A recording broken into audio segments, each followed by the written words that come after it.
Stories Unlocked is a podcast for everyone and anyone.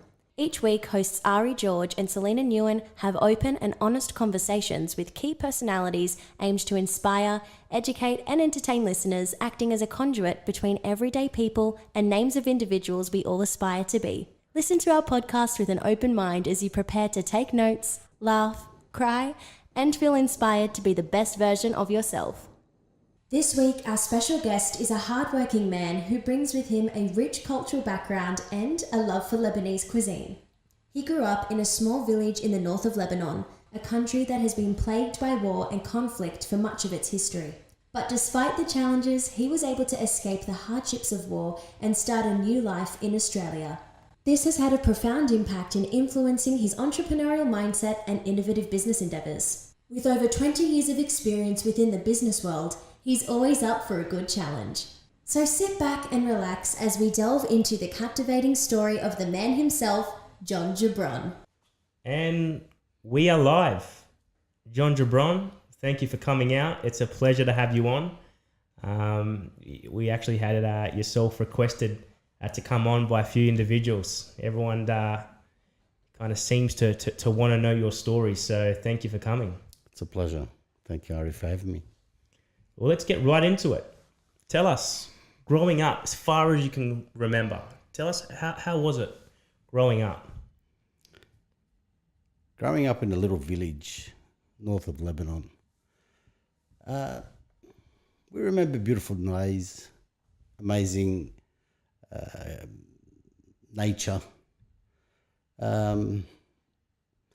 Lebanon, childhood, shoveling your way to school through the snow, having the holiday season, waiting for all your relatives to come and visit from the cities. We actually lived in the village all year round. It was hardship, but we didn't know about it. We were kids. We just created our own little environment and played and just lived life to the max. It was amazing. Yeah, really nice living in the village. We grew up as a very tight-knit family. Lost Dad when I was 6 through travels. He died on a plane with pneumonia. Ended up having to travel to Australia with my mother and 7 siblings, and it was It was during the war, when the war broke out. Yeah. So tell us what exactly happened. How old were you when you made that move over to Australia? Tell us about it. That would be a pivotal moment in your life. We started travelling at my age of 9 years old. We had to catch a boat to Cyprus because the embassy was there. As you imagine, in the war, there's no embassies, so we had to go by ship through Juni and to get to Cyprus. It was a rough time. It was winter, rough seas. It was pretty horrible. Wow. And we talk about yourself moving, jumping on a boat to Cyprus. Tell us what was going on in your family then. What part of Lebanon was this all happening in? Tell us about that. The war broke up in the cities of Lebanon. We had to make our way through the ruggedness of the war, I guess. We went on the boat. We got to Cyprus. Mum rented a house, tried to get the embassy applications through the embassy and everything else to go through. Then we had to travel back to Lebanon, then back to Cyprus again, then back to Lebanon before we'd been granted visas. This all happened within 2 years. Wow. By the time I got to Australia, I was 11 years old. Not a word of English, hardly any education because we're probably 2 or 3 years with no schooling. It was tough, but I guess makes a better man out of you. The harder it is, the better you become. No doubt, so much adversity with that. And you're 9 years old, and you're virtually the man of the house at that time. And tell us, you had a lot of fear within you, or were you just kind of young and just going with the flow? How close did you get to all the action? Look, definitely. We were young. We feared, obviously, going through. We've never actually been down to the cities until we actually left to come to Cyprus or to come to Australia. All our life was in the village. That's all I ever remember. Coming to the city, it's like being an alien in another country. Like, it's just like unbelievable. But coming to Australia was a very, very interesting. No English, no education. They threw us in a special English school. They taught you English, which was fantastic. Not that we were there for long. Then they threw us in high school. By the age of 15, 16, I left school. Again, still not much education. Went into the workforce. When we landed here, this is a bit of a funny story. Not a funny story, but a tough story. We had to get jobs. No matter how old you are, we had to work and help mum and try and achieve that everyday household that people have and help mum. No matter whether you made $1 or $2 or $5, you just had to come home and give it to mum, and mum saved it and raised us. And it was superwoman, my mother. It's just unbelievable. And we all lived. I sold newspaper, my very first job, paper boy. They probably don't exist anymore. And you walk around Punchbowl, blowing the whistle, trying to sell some paper for the news agency. And someone would come out of the front door on a Saturday morning, Sydney Morning Herald, mate. And I'd go, what does he want? So I'd go and pick up every single bit of paper, put it on my hand, and I'd walk up to him and I said, there you go, sir, which one do you want? Like, literally out of sign language, not verbal. Wow. So he'd put 20 cents in my palm, take the paper he wants, and off I go again. And I sold paper for 2 days like that. Yeah. And how old were you? So you've arrived in Australia, and was it to Punchbowl? We landed at Punchbowl. Yeah, definitely. Yeah. And how old were you when you got your first job? I was literally 3 months into the country. I started work as a paper boy, and it went from there to KFC, working for KFC. It's just non-stop during schooling, during any time you just had to get a job. You had to make ends meet, I guess. And coming here, did you make friends? What were you kind of interested in? Growing up. I mean, it couldn't have been all work and all school. Were you into sport? To tell us about all that. Look, I did what the neighbour's son did. I became friends with him. If he played soccer, I played soccer. If he played football, I tagged along. We had our skateboards, and we just run around shopping centres on our skateboards. We were good boys, and we just sort of, all we did was we lived to work, basically. And I left school at year 10, not having a trade. It was very hard times in the 80s in Australia. Couldn't get a job anywhere other than little bits and pieces here and there. It was a service station across the road. We used to fill up petrol for people. This is before the self-serve used to come in. And we worked in anything and everything, I guess. It wasn't easy. And then when I wanted to get into a trade, no one would give me a start. I wanted to become a panel beater. Loved cars, loved working with my hands. So I just went door knocking. No one would give me a job. And then I offered myself to a bloke, and I said, listen, mate, I'll work for nothing. Just allow me to be in your panel shop. Let me work. Let me help you. I don't want no money. And I didn't have a car, couldn't drive. I was too young. So I'd catch a bus every day, go and come back, and worked 5 days a week. Built a little bit of experience, went to the next bloke, and I said, mate, I'll work anytime, 7 days a week if you want. Pay me whatever you want. $80 a week, no problem. It's something. It's good. Kept going. until I got some more experience. By the time I was a second year, I was getting a fourth year wage. I became so good at it because when you're hungry and you want hunger for success, you succeed. And it's very, very important that you chase your dream. That's what life is all about.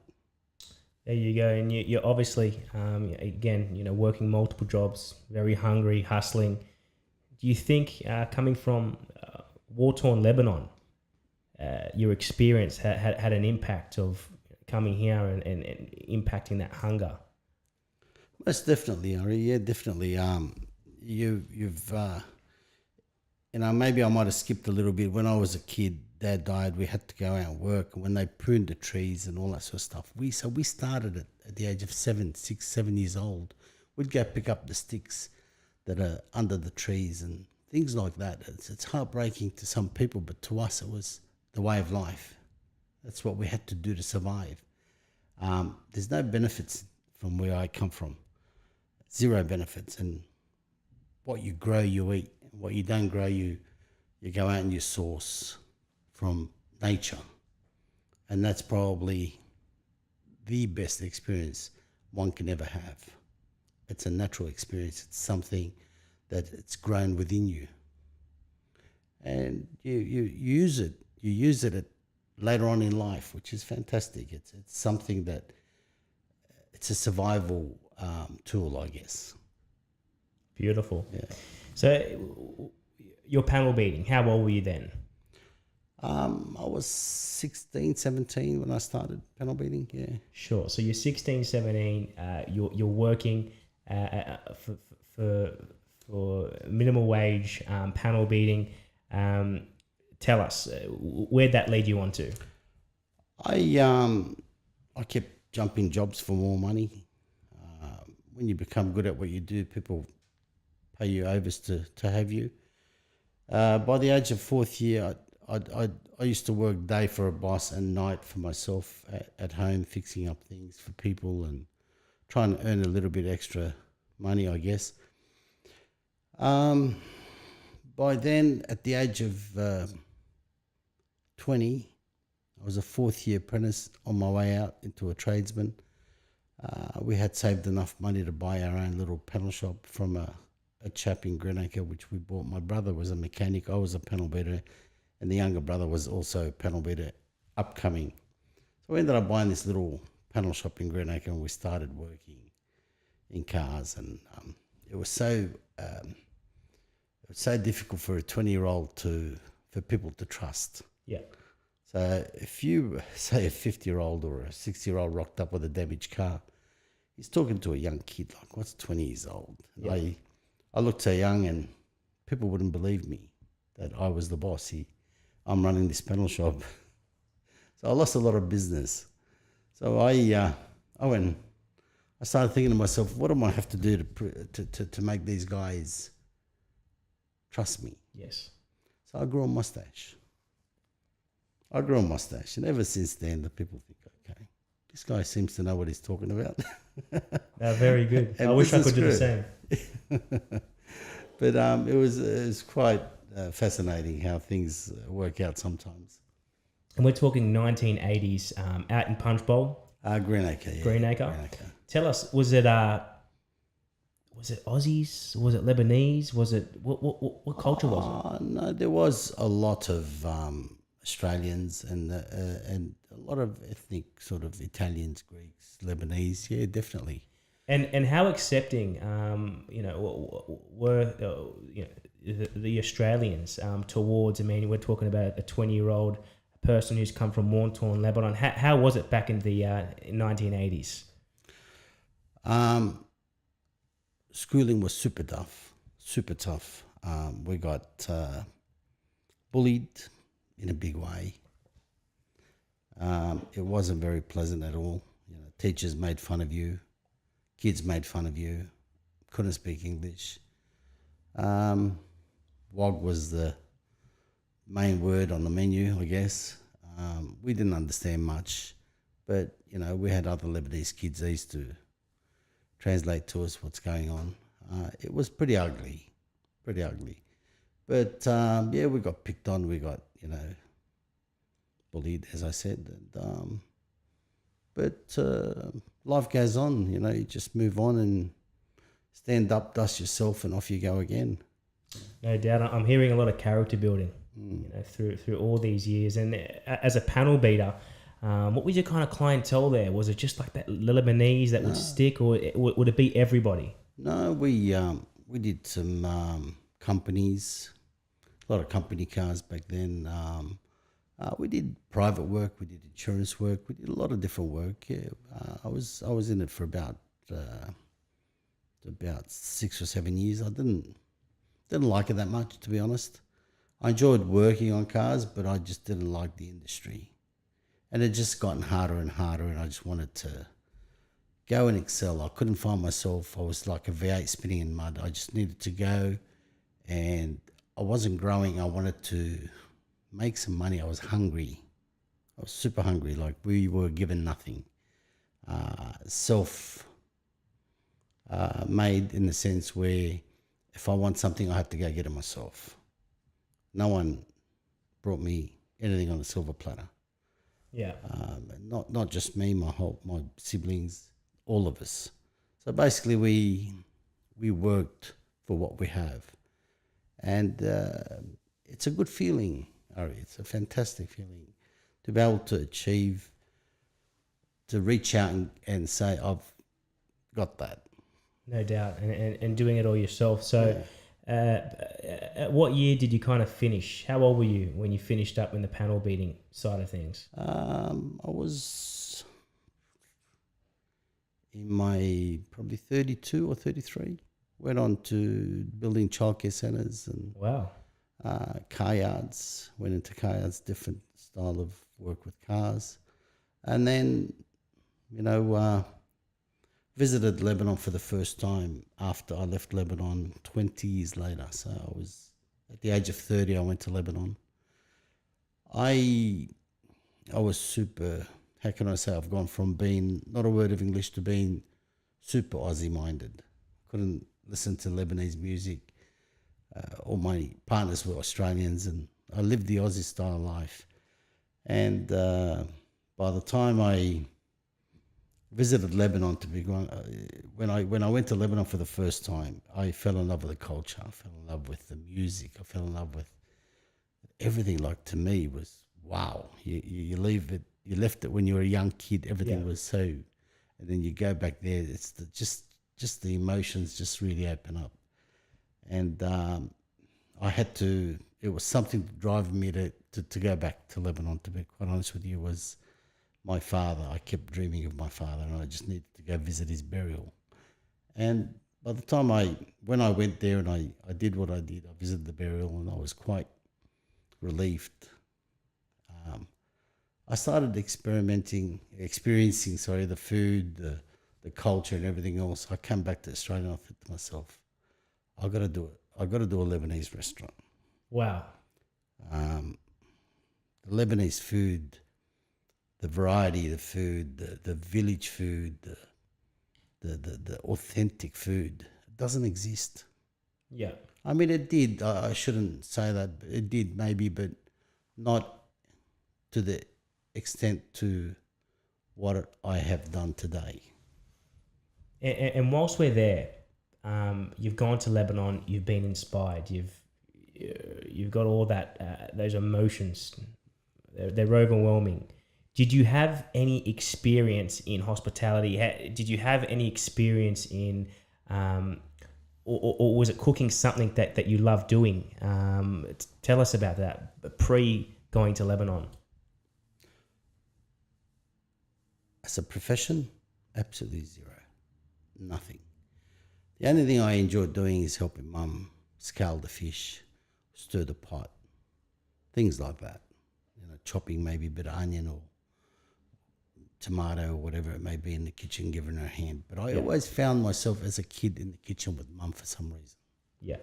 Not realising the passion you have for food till later on in life. I just thought, kitchen work was for women at a younger age. So you didn't sort of push yourself towards it, and you didn't have anybody to guide you through. Yes. So, I didn't have any zero experience when it came to restaurants. The only experience I've had is probably dining in restaurants over so many years. And I had a friend of mine who owns a very successful restaurant, and I sat with him all these years, week in, week out, watching what he was doing. I was enjoying watching him. I thought, you know what, I can do this. Yeah. But having that, you know, I could understand that your mum would have been working quite hard all those years, getting to Australia and so on, to also support you guys. And again, was it just yourself? How many siblings did you have? Sorry. No, we're Mum came with 5. Okay. We're 8. Okay. One was here already. She's the one who brought us out. And Sure. 2 were left in Lebanon. Okay. Got it. Yeah, but she had 8. She brought 5 siblings under the one roof. So we lived in a little 2-bedroom unit in Punchbowl. And we all had to go out and do something and work and find something to do. Of course. To raise some funds to survive every week, yeah. And with your mum, was it she would just cook whenever she could, once or twice a week after work, or was it something that, because I understand, Greek background myself, cooking's a big thing. The homemade cooking from... We knew nothing else but home cooking. So that it was, how often would your mum? Oh, daily. Daily? Oh, 100%. On top of all the work? 100%. Mum could not... How was she going to feed so many mouths? Yes. At a budget that doesn't exist these days. You Yeah. know? And it was always that Lebanese culture. Oh, cooking. yeah. Oh, yeah. It's more the casserole style, where not many people do that in restaurants. We have different types of cuisines. So the casserole style is more from families and sharing, all that sort of stuff. And then you got the mezza style and, you know, the upmarket Lebanese. Of course. Yeah. Of course. Now that's beautiful. So you're back from Lebanon, and you've been introduced to someone, or you've met someone in the hospitality world that's kind of... No, yeah. The friend of mine who I've been sitting with for 10 years, you know, he ran restaurants, and you know, I'd go have lunch with him every now and then, and I just picked up the industry. But then I really wanted to do some kind of I was too scared to do a whole restaurant as such and open up a big operation. So I wanted to do like a street food style restaurant, like a little sit down, but more takeaway, more easy stuff to make and just sell.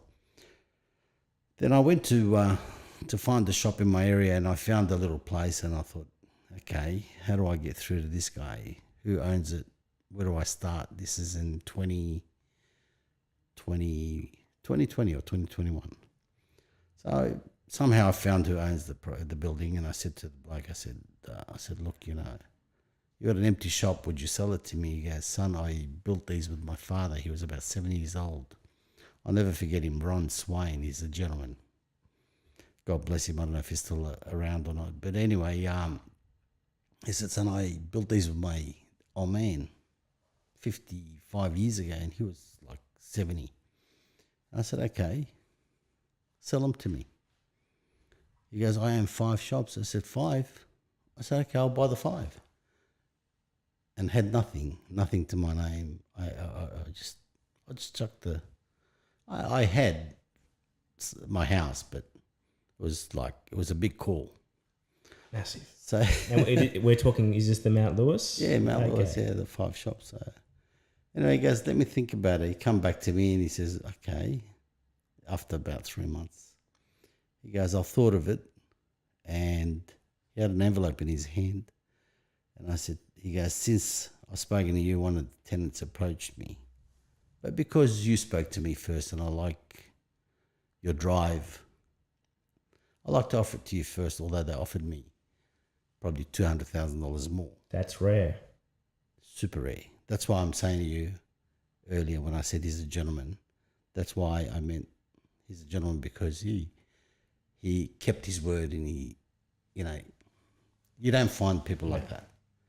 So he came to me with an envelope and he goes, before I give you this, I want $10,000 more than what the actual valuation says to give to the agent who's looking after it. This is how humble this guy is. He's such a nice guy. So I opened it and it was 200,000 less than what the lady offered him. And he shook my hand and I had to go find the funds.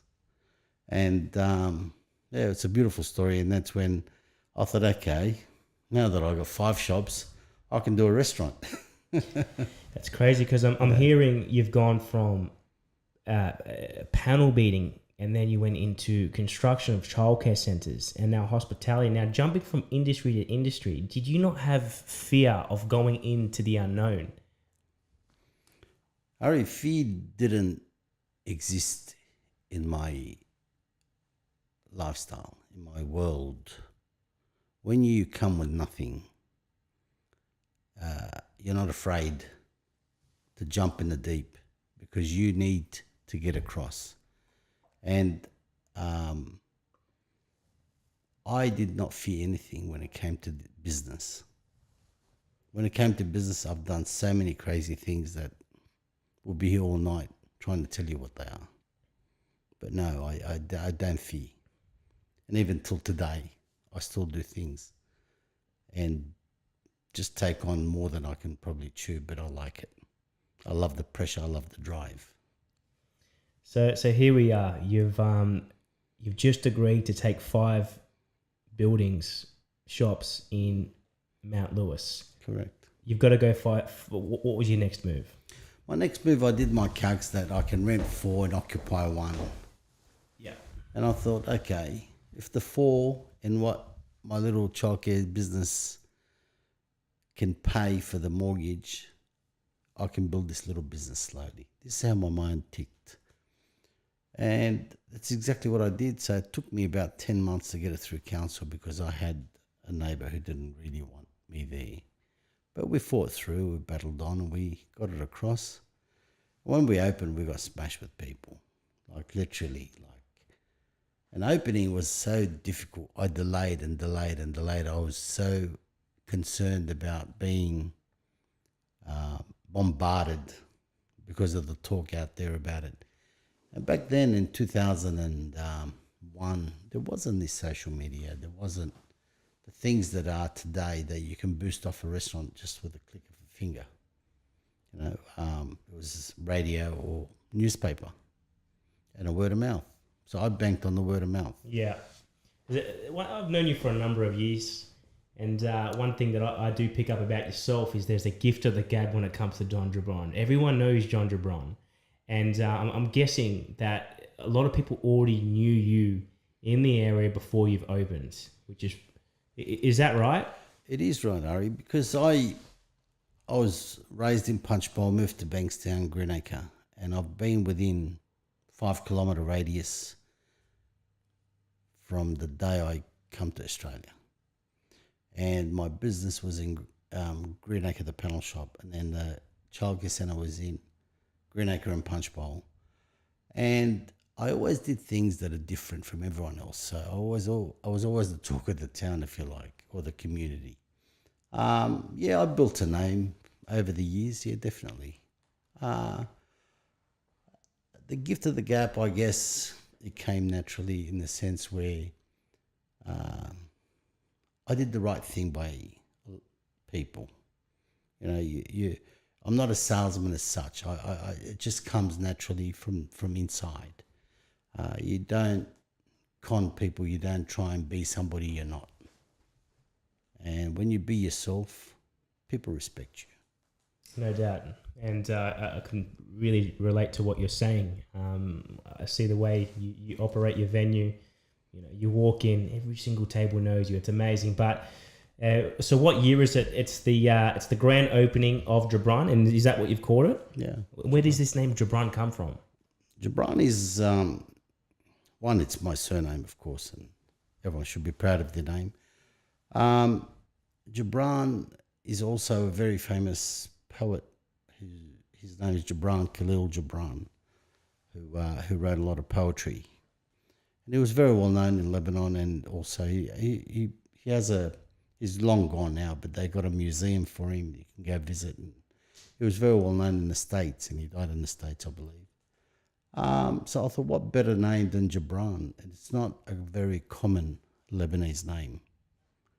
There's only a few families that I know that are called Gebran, and they say they're all linked. It's all the one root. Beautiful. Same tree.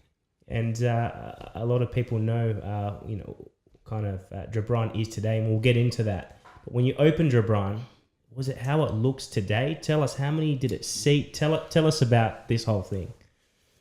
Oh dear, Gebran was nothing like what it is today. Maybe 50% of it, I guess. But yeah, we started off with a little kitchen where the bar is, and tiny little place, and but I was quite content to achieve such a restaurant for the first time in my life, I guess. But from there we started growing a little bit here and there, and extending and upgrading, if you like. And you have to with restaurants; you always have to upgrade. Of course. And was your mum involved in any of this? Tell us about that. Yeah, my mother, my sisters, a lot of family. I had one chef, but he didn't know a great deal of Lebanese cuisine. But then I was desperate to get someone in there, and my sisters and my mother and a few ladies from home, which I employed at the time, and they made it work. And I knew a fair bit, so I went in the kitchen at times and did what we had to do. Yeah, it was quite good. And yourself in the kitchen, what are you doing in the kitchen?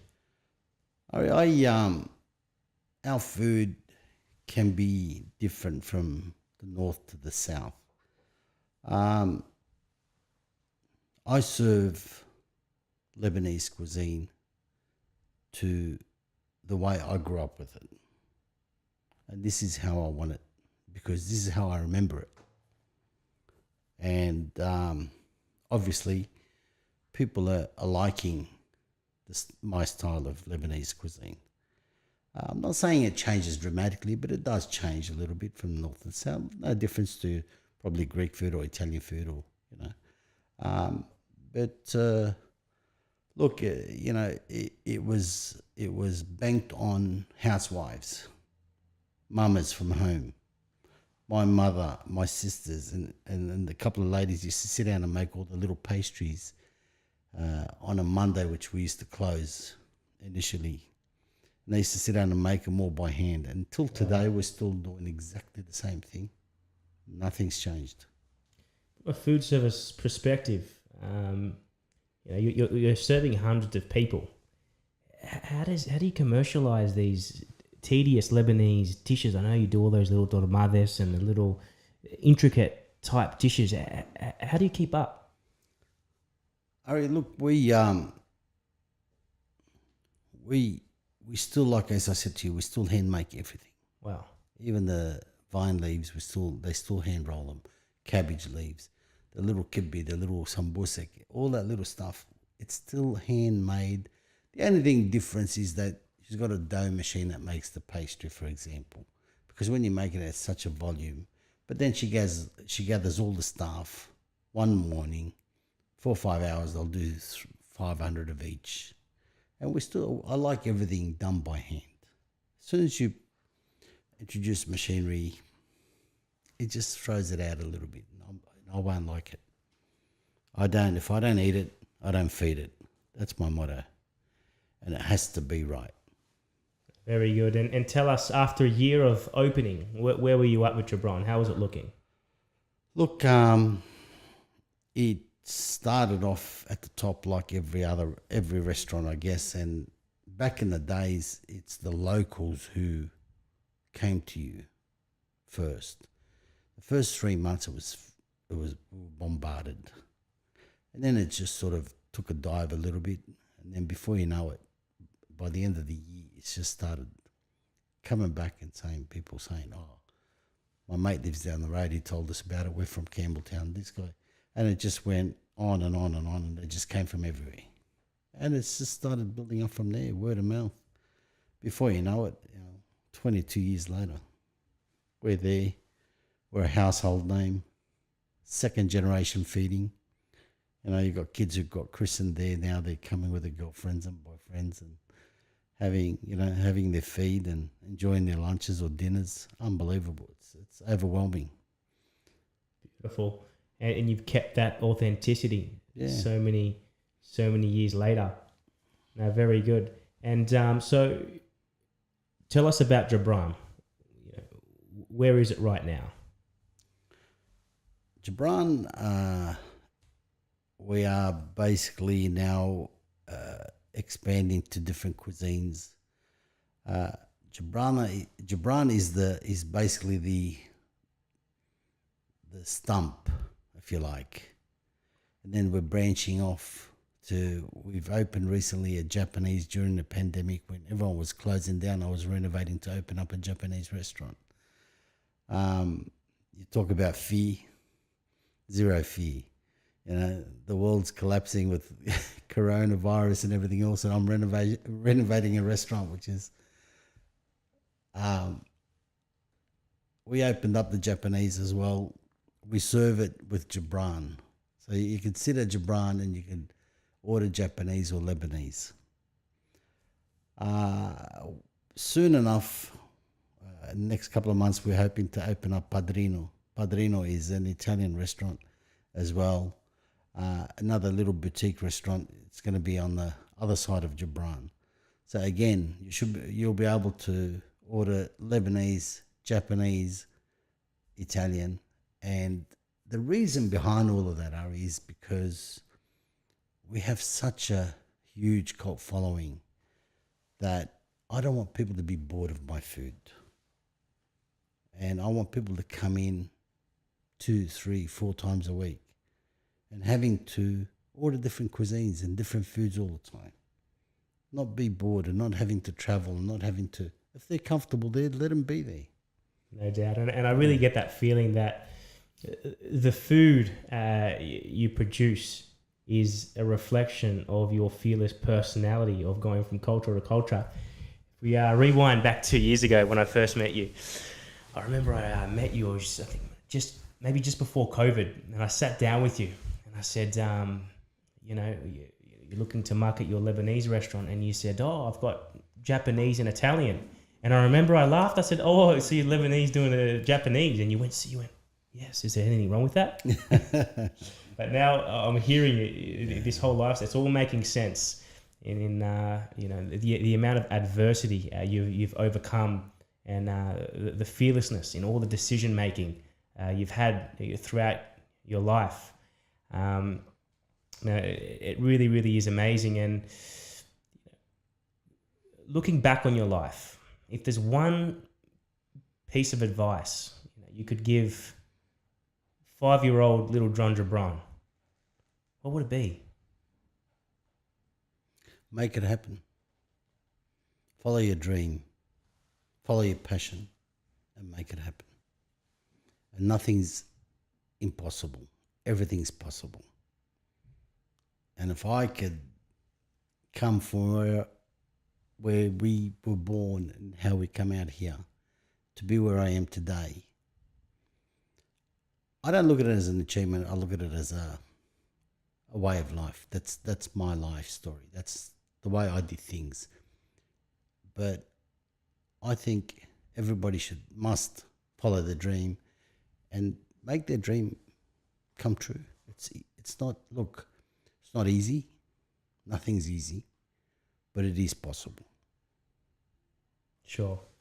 And no, that is beautiful. You've always worked quite hard. You've made a lot of things happen. But what is your definition of success? Look after the people who look after you. To be quite honest with you, Ari, as I said, I've been there for 22 years, and 22 years I've had probably one lady, her name is Wafa. She's my head chef. And then there's other people who came with her, and they've been there for many, many years. Like I'm talking about 15 years, 16 years. I have a lot of long-term staff. And my head chef is the backbone of my business. She's the strength, and the women beside her as well. And they're unbelievable. They're the ones who actually helped me build this brand. And the reason why people ask me, why don't you come and open up in Wollongong, open up in, you know why? I can't replicate it. You just can't replicate a person. You might get him looking very close or whatever, but you can't replicate everything. The way he moves his hands, the way he does things, it's not possible.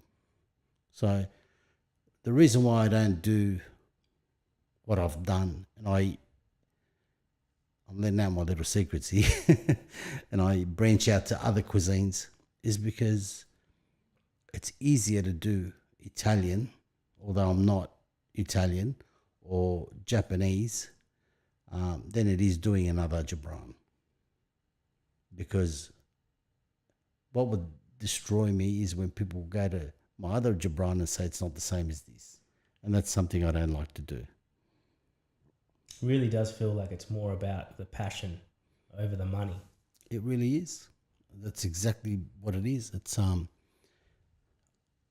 there every day.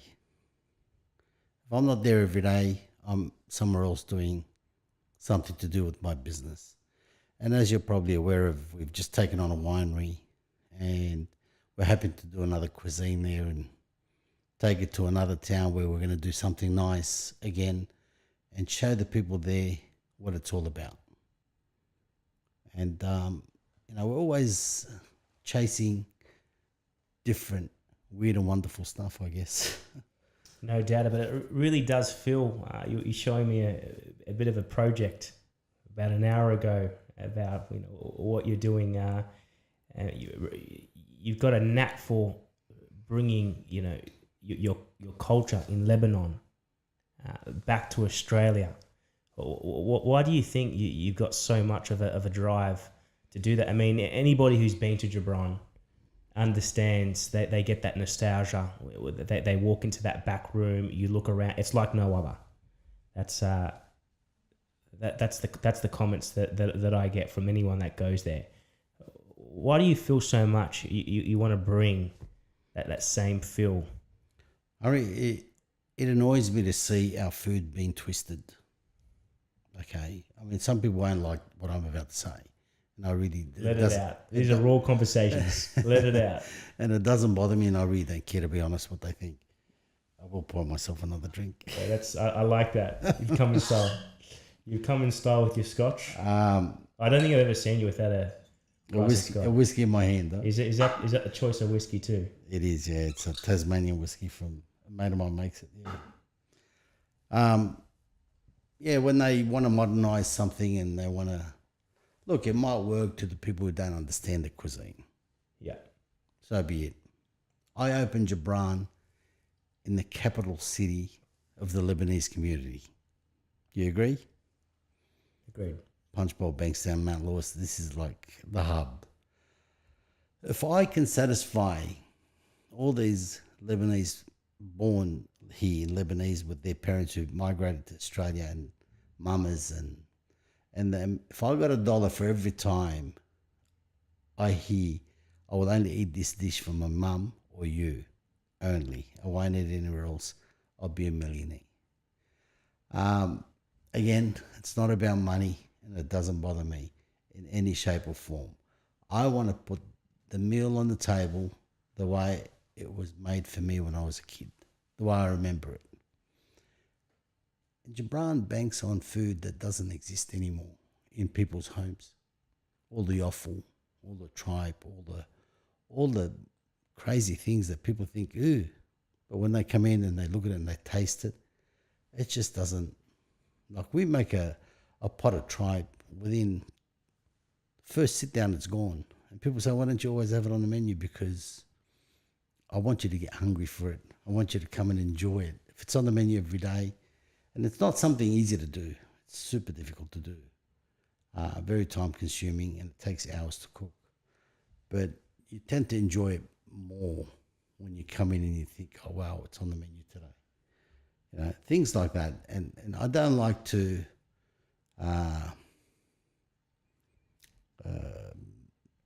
twist the food in any shape or form. We just like to keep it as consistent as possible. And this is where we get our what's the word? When you're always consistent and It's your DNA. Yeah, exactly. So you come in and have the same hummus from 20 years ago till today. It's still the same, for example. And 10 years from now, Gebran, what's it look like? Solid. It's not going nowhere. Not going nowhere. No way. No. Beautiful. There's John Gebran Jr. He's around as well. So he's now looking after the winery and growing. I got beautiful staff, as I said. It's my chefs love working there, and all my staff. It's just unbelievable. We're not going anywhere. I'm happy to rock up and have a meal, have a drink, say hello to all my beautiful people. That's beautiful, and it's been a really amazing chat. In this story, you've overcome so much adversity from war-torn Lebanon. I'm sure there was a lot more stories that went into when you made that hop to Australia. Those experiences that you had, arriving to Australia, that hunger, and having nothing, and in working hard and creating something off that. It's absolutely beautiful. Where do you see yourself 10 years from now? Because I know you've been very humble on this podcast. I know you've done a lot more. And where do you see yourself in 10 years from now? What's the 10-year goal, if there's a goal? I like to keep going as long as I can. I'm not one to say, right, I want to retire at this age. Retirement doesn't fit in anyway. So I would like just to overlook everything. The aim is to be able to tackle new goals, find new journeys, and keep going. Well, that fearlessness in you sounds like it really does live on. Definitely. I might look to be honest with you. I would like to get my little Arak distillery going. Again, that's the Lebanon DNA. Yeah, it's something I don't think anyone's ever taken. Now we're fully licensed to manufacture. We're hoping to go to production soon. Branding, Ari Gebran. Again, that's something, taking the brand to the next level. It's quite interesting. It's we have a beautiful, amazing produce here. The winery, Arak, is based on grapes, and we have a beautiful winery called Kingsdale.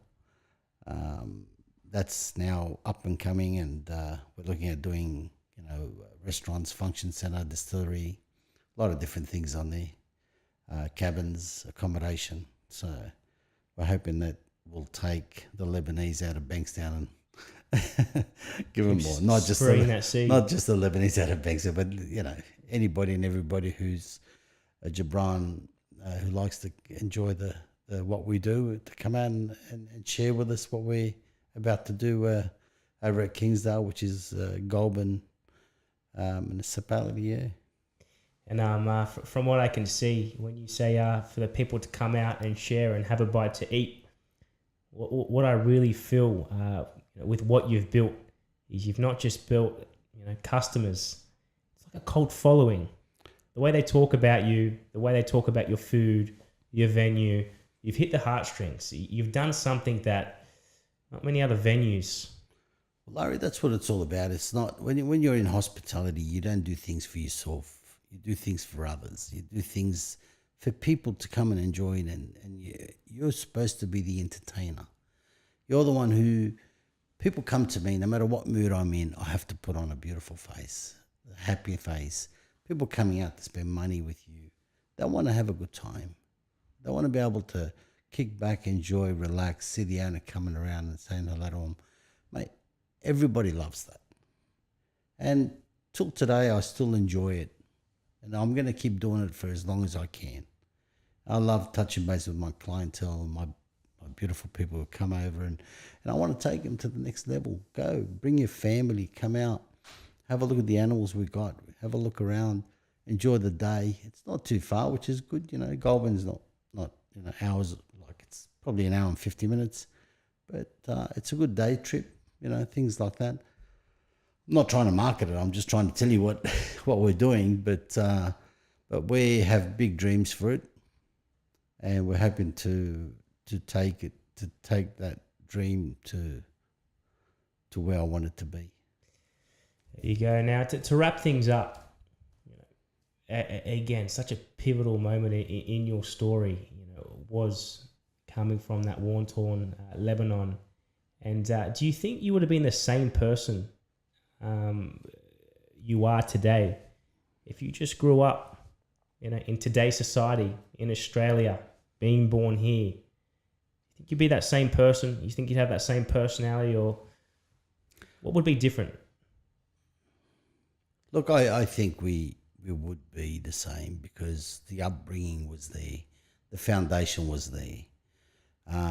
Mum did such an amazing job raising us, being a widow, and raising a beautiful family and siblings, and we're all still super tight knit. We still gather around her. She's 93 years old. We still gather around her, God bless her, and you know, we share beautiful moments, and yeah, I think nothing would have changed. If you grow within a family like that, you're a good person. You respect the family lifestyle and the families, and it's just something you can't take away from somebody, you know. But to answer your question, yeah, I think we would be where we are today and who we are today. Yeah, definitely. It's absolutely beautiful. Well, that was an amazing chat. Once again, the Scotch is great. Thank you. Brandon Custard. What is it? Keswick? Keswick. Cheers, mate. Beautiful. Thank you so much. Thank you once again. And, you know, you can, for those listening, if you want to know more about Gebran, the location is exactly 175 Wattle Street, Mount Lewis. Beautiful. And you can find them on Instagram, Gibran Lebanese Cuisine. You check them out. It's, how do you say it? It's the real McCoy. How do you say it? What's the saying? The McCoy? The real McCoy. The real McCoy. Definitely. It's the real McCoy. Thank you very much. Cheers, mate. Thank you.